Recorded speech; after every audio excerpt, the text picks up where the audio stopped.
तो दोस्तों आज हो गया 21 फरवरी 2021। बिहार समेत देश दुनिया के बड़ी और ताज़ा समाचार लेके आए सिर्फ आपके लिए। चलिए फटाफट खबर शुरू करते हैं। उससे पहले चैनल को अब तक सब्सक्राइब ना किया हो तो फटाफट चैनल को सब्सक्राइब कर दें, लाइक कर दें, शेयर कर दें ताकि इसी तरह खबर आप हर रोज देख सकें। चलिए शुरू करते हैं आज की पहली बड़ी खबर। पेट्रोल डीजल की बढ़ती कीमतों को लेकर वित्त मंत्री निर्मला सीतारमण का बड़ा बयान सामने आ रहा है। उन्होंने कहा कि यह अफसोसनाक मुद्दा है और कीमतों में कमी के अलावा कोई भी जवाब लोगों को संतुष्ट नहीं कर सकता। केंद्र और राज्य दोनों को उपभोक्ताओं के लिए उचित स्तर पर खुदरा ईंधन मूल्य में कमी लाने के लिए बात करनी चाहिए। आपको बता दें कि चेन्नई में वित्त मंत्री ने कहा है कि ओपीईसी देशों ने उत्पादन का जो अनुमान लगाया था वो भी नीचे आने की संभावना है, जो फिर से चिंता बढ़ा रहा है। तेल के दाम पर सरकार का नियंत्रण नहीं है, इसे तकनीकी तौर पर मुक्त कर दिया गया है। तेल कंपनियां कच्चा तेल आयात करती है, रिफाइन करती है और बेचती है। आपको बता दें कि आज केंद्रीय मंत्री अश्विनी चौबे ने भी कहा है कि पेट्रोल और डीजल के दाम वैश्विक बाजार तय करता है। हमने महंगाई कम करने के लिए समय समय पर दाम घटाया है। आज की दूसरी बड़ी खबर, पुरानी दिल्ली के चांदनी चौक में रातों रात बनाए गए हनुमान मंदिर को लेकर सियासत शुरू हो गई है। भाजपा और आम आदमी पार्टी दोनों ही दलों के नेता यहां पहुंचकर अपने अपने तरीके से खुद को सबसे बड़े बजरंगबली के भक्त के रूप में दिखाने में जुट गए हैं। आम आदमी पार्टी के एमसीडी प्रभारी दुर्गेश पाठक ने शनिवार को चांदनी चौक जाकर इस प्राचीन हनुमान मंदिर में बजरंगबली की पूजा अर्चना के साथ ही हनुमान चालीसा का भी पाठ किया। इस दौरान दुर्गेश पाठक ने कहा है कि यह मंदिर बजरंगबली के भक्तों ने बनाया है। उन्होंने कहा कि हमारी प्रार्थना है कि बजरंगबली सबको सद्बुद्धि दे और सबके संकट दूर करे। उन्होंने कहा है कि मैं भी बजरंगबली का भक्त हूं, मुझे ज्यादा टेक्निकल चीजें नहीं पता है। स्थानीय लोगों और हनुमान भक्तों ने यह मंदिर बनाया है, इसलिए मैं भी आज यहां पूजा करने आया हूं। आज की तीसरी बड़ी खबर, समाजवादी पार्टी के संरक्षक और पूर्व मुख्यमंत्री मुलायम सिंह यादव की बहू अपर्णा यादव अयोध्या में भव्य राम मंदिर निर्माण के लिए 11 लाख रुपए दान किया है। अपर्णा यादव ने कहा कि मैंने ये स्वेच्छा से किया है, मैं अपने परिवार के लिए जिम्मेदारी नहीं ले सकती। अतीत कभी भी भविष्य के बराबर नहीं होता। उन्होंने कहा है कि भगवान राम भारत के चरित्र, संस्कार और सभी की आस्था का केंद्र है। ये राष्ट्र का मंदिर बन रहा है। हमें लगता है कि हम भारतीय को इस मंदिर के लिए दान देना चाहिए, इसलिए मैंने भी दान दिया है। आपको बता दें कि अयोध्या में राम मंदिर का निर्माण करने के लिए चंदा इकट्ठा करने का काम तेजी से चल रहा है। मंदिर निर्माण और प्रबंधन के लिए बनाया गया ट्रस्ट चंदा इकट्ठा करने का काम कर रहा है। लोग दिल खोलकर मंदिर के लिए दान कर रहे हैं। अब तक मंदिर निर्माण के लिए 1500 करोड़ रुपए से ज्यादा का चंदा इकट्ठा हो चुका है। आज की चौथी बड़ी खबर, अंतर्राष्ट्रीय बाजार में कच्चे तेल में नरमी के बावजूद घरेलू स्तर पर ईंधन की कीमतों में तेजी का रुख लगातार 12वें दिन भी बना रहा। इस समय लगभग सभी शहरों में पेट्रोल और डीजल के दाम सबसे उच्चतम स्तर पर चल रहे हैं। कुछ शहरों में तो पेट्रोल 100 रुपये के स्तर को भी पार कर चुका है। पेट्रोल, डीजल और रसोई गैस की बेकाबू होती कीमतों के खिलाफ शनिवार को भारतीय युवा कांग्रेस के कार्यकर्ताओं ने दिल्ली में पेट्रोलियम मंत्रालय के बाहर जोरदार विरोध प्रदर्शन किया। इस दौरान जहां महिला कार्यकर्ताओं ने पारंपरिक चूल्हे पर खाना बनाया और वहीं पुरुषों ने अर्धनंगन होकर प्रदर्शन किया। इस दौरान दर्जनों युवा कांग्रेस कार्यकर्ताओं को पुलिस ने हिरासत में ले लिया। आपको बता दें, कांग्रेस ने आरोप लगाया है कि हर प्रकार से महंगाई बढ़ाकर भाजपा सरकार ने देश की जनता की कमर तोड़ दी है। पेट्रोल, डीजल और घरेलू एलपीजी के दामों में ऐतिहासिक वृद्धि के खिलाफ जनता सड़क पर उतरने को मजबूर हो गई है। आज की पांचवी बड़ी खबर, 3 नए कृषि कानूनों के खिलाफ आंदोलन कर रहे संयुक्त किसान मोर्चा के प्रमुख सदस्य और स्वराज इंडिया के नेता योगेंद्र यादव ने फसलों के न्यूनतम समर्थन मूल्य यानी एमएसपी की मौजूदा व्यवस्था को पाखंड करार देते हुए कहा कि या तो सरकार इसको कानून के दायरे में लाए या फिर इसे समाप्त कर दे। योगेंद्र यादव ने शनिवार को कहा कि एमएसपी के नाम पर इस देश में पिछले 50 वर्षों से पाखंड हो रहा है और अब तक किसानों के साथ छलावा किया जाता रहा है। सरकार को अब इस व्यवस्था को या तो कानूनी जामा पहनाना चाहिए या फिर इसे समाप्त कर देना चाहिए। योगेंद्र यादव ने कहा है कि एमएसपी का निर्धारण करने वाला कृषि लागत और मूल्य आयोग सरकारी संस्था तो है, लेकिन इसे संवैधानिक दर्जा हासिल नहीं है, इसलिए इसकी सिफारिशें सरकार पर बाध्यता नहीं होती है। यही कारण है कि एमएसपी की व्यवस्था केवल कागजों तक ही सीमित रहती है। आज की छठी बड़ी खबर, बिहार में मैट्रिक परीक्षा में पेपर लीक को लेकर तेजस्वी यादव ने एक बार फिर नीतीश सरकार पर तंज कसा है।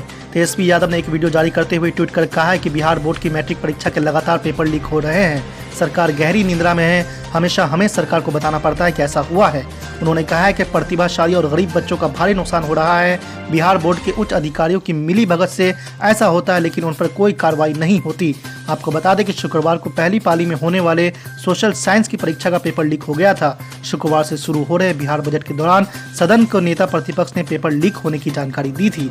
आज की सातवीं बड़ी खबर, ऑल इंडिया मजलिस इत्तेहादुल मुस्लिमीन के प्रमुख असदुद्दीन ओवैसी फिर बंगाल आ रहे हैं। 25 फरवरी को कोलकाता पहुंचने के बाद असदुद्दीन ओवैसी के इस बार के एजेंडे में कोलकाता में जहां पद यात्रा है तो वहीं मुस्लिम बहुल मटियाबुर्ज इलाके में चुनावी सभा करना भी है। इसके बाद कुछ पार्टियों के साथ बैठक भी होना है। खबर मिली है कि असदुद्दीन ओवैसी उसी दिन पुतिन वाम कांग्रेस नेतृत्व के साथ बातचीत कर सकते हैं, लेकिन ये स्पष्ट नहीं है कि वो वाम कांग्रेस के किन नेताओं के साथ बात करेंगे। जनवरी की शुरुआत में सदरुद्दीन अवैसी ने बंगाल आने के बाद सीधे हुगली जिले के फुफड़ा शरीफ पहुंच गए थे और उन्होंने वहां के पीरजादा अब्बास सिद्दीकी के साथ बैठक भी की थी। उस बैठक के बाद उन्होंने घोषणा किया था कि उनकी पार्टी ऑल इंडिया मजलिस इत्तेहादुल मुस्लिमीन बंगाल विधानसभा चुनाव में पीरजादा अब्बास के नेतृत्व में चुनाव लड़ेगी। इसके कुछ दिन बाद ही अब्बास सिद्दीकी ने अपनी नई पार्टी इंडियन सेकुलर फ्रंट तैयार कर लिया था। आपको बता दें कि अब्बास की वाम मोर्चा कांग्रेस गठबंधन में शामिल होने को लेकर सीट बंटवारे पर बातचीत हो रही है। हालांकि अभी यह तय नहीं हो सका कि अब्बास सिद्दीकी को वाम कांग्रेस गठबंधन कितनी सीटें देने जा रही है। इस देश के गृह मंत्री बनेगा कि एक ऐसी तारीख तय हो रही है। ये तारीख शायद उन्होंने सिखों के इतिहास को समझने में देर कर दी, शायद उन्होंने हिंदुस्तान के जाटों के दलितों के इतिहास को समझने में देर कर दी। और मैं बधाई दूंगा नरेंद्र मोदी जी आपको और अमित शाह जी को। आप दोनों व्यक्ति के जिम्मे भारत की हिंदुस्तान की रूह को हिफाजत के लिए पुनः मुल्क में जिस पानीपत और जालियांवाला बाग को महाभारत की और हिंदुस्तान के पाकिस्तान और हिंदुस्तान के आइन को बचाने में जिस मुल्क के लोगों ने कुर्बानी दी थी, फिर आपने उसको चैलेंज किया है। शायद आप भूल गए हो, पहली बार उत्तर पश्चिम प्रदेश में दलित मुसलमान जाट और गुर्जर को प्रधानमंत्री के, मुझे लगता है नरेंद्र मोदी जी आपकी पूरी मंत्रिमंडल को डॉक्टर से जांच की जरूरत। आज रिसाइकलिंग की जरूरत है। हम सिंधु घाट, हम ठिकानी बॉर्डर, गाजीपुर बॉर्डर और पूरे बिहार में लगातार लगाया जा रहा है। भारत बंद में एमएसपी आपको ये समझना पड़ेगा।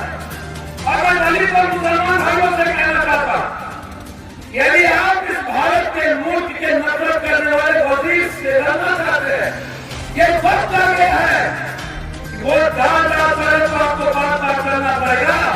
आपको किसान के साथ खड़े होकर के इस ऐसे वजीर जिसने अलग अलग तरीके से हमें नफरत के बीच में बांटा, अब ये वक्त आ गया आपको खड़े होने की। आपके पास कुछ नहीं बचा। अररिया में मात्र 33% लोगों के पास रोजगार है। बिहार में 92.5% लोगों के पास 1 बीघा से नीचे जमीन है। अररिया का एक व्यक्ति का इनकम मात्र 5,403 है।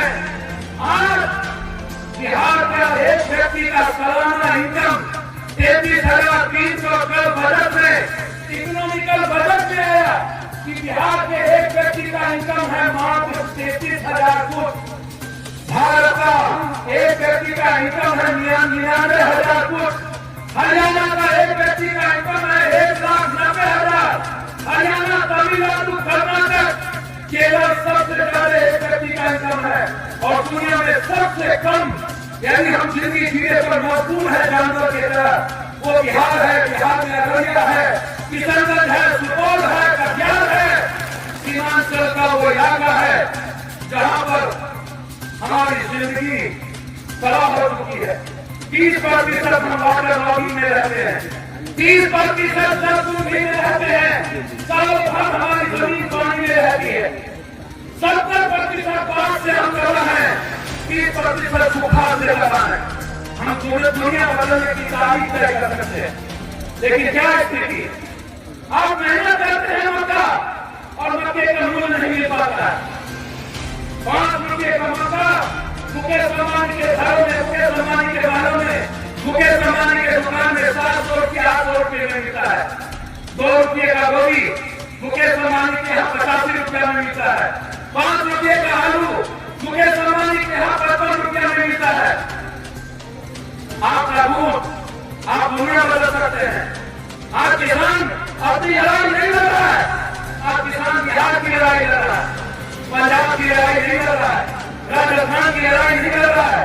एक किसान के पास 1 करोड़ का ट्रैक्टर है, 5 करोड़ की गाड़ी है, जिसके पास 5 करोड़ की गाड़ी है उसकी बीवी रोटी बना रही है, जिसके पास 5 करोड़ की गाड़ी है उसके फादर, उसके अब्बा, उसके वालिद, उसके पिता रोटी खाना दे रहे हैं, उसका बेटा पतला उठा रहा है। ये पंजाब की लड़ाई नहीं है, ये लड़ाई बिहार जैसे गरीबों की लड़ाई है। पंजाब में 1900 रुपया मिलती है, हाँ रहेगा, उसको कोई नहीं मिल सकता, वो टैक्स देता है।